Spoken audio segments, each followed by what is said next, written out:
नमस्कार। आज हम बात कर रहे हैं Amara Raja energy and mobility के बारे में, जिसे पहले अमारा राजा बैटरीज के नाम से जाना जाता था। इनके हालिया वित्तीय नतीजों पर थोड़ी गहराई से बात करेंगे। कंपनी ने अपनी चौथी तिमाही यानी Q4 FY24 के कंसोलिडेटेड रिजल्ट्स जारी किए हैं।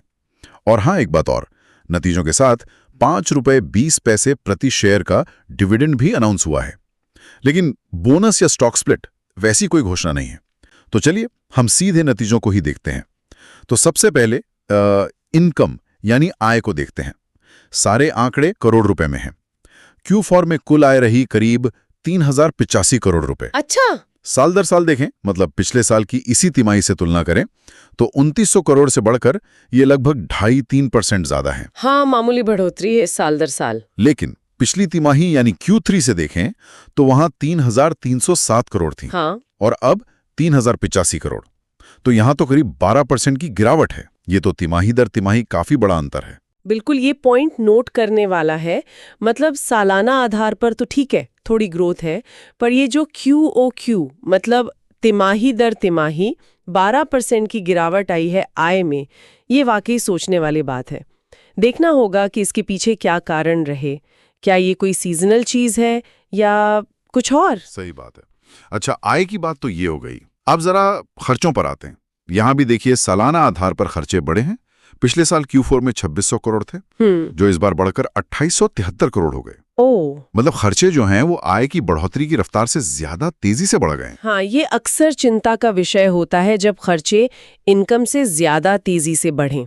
तो ये सीधा सीधा मुनाफे पर, मार्जिन पर दबाव डालता है ना?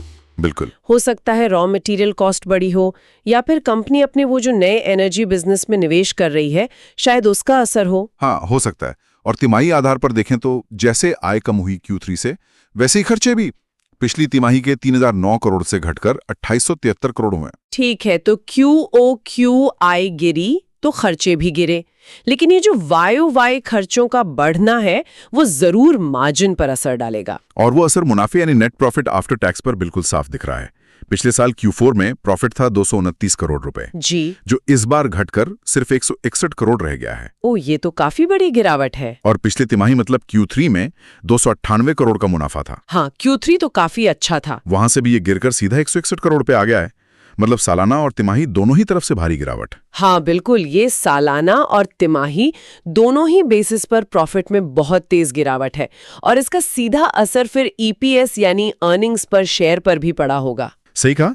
EPS यानी प्रति शेयर आय वो सालाना आधार पर करीब 12 रुपए से घटकर 8 रुपए रह गया है। 12 से 8 रुपए? और तिमाही आधार पर तो वो 16 रुपए था Q3 में। हाँ, वो भी घटकर सीधा 8 रुपए पर आ गया है की बात हुई। पर अगर पूरे वित्तीय वर्ष मतलब FY24 को देखें तो तस्वीर थोड़ी अलग है। पूरे साल की कुल आय 11,961 करोड़ रुपए रही। अच्छा, जो पिछले साल FY23 के 11,818 करोड़ से थोड़ी सी ज्यादा है। हाँ मतलब बहुत ज्यादा नहीं, पर ठीक ठाक। हाँ, ठीक है, पूरे साल की आय में हल्की सी बढ़ोतरी तो दिख रही है। लेकिन अगर पूरे साल के मुनाफे को देखें तो वो FY23 में था 934 करोड़। हाँ, और FY24 में हुआ है 944 करोड़। सिर्फ 10 करोड़ का फर्क। बिल्कुल, कुछ खास देखने को नहीं मिल रहा है। तो साफ है कि ये जो चौथी तिमाही की भारी कमजोरी रही है, उसने साल भर के मुनाफे की जो चमक थी उसे फीका कर दिया।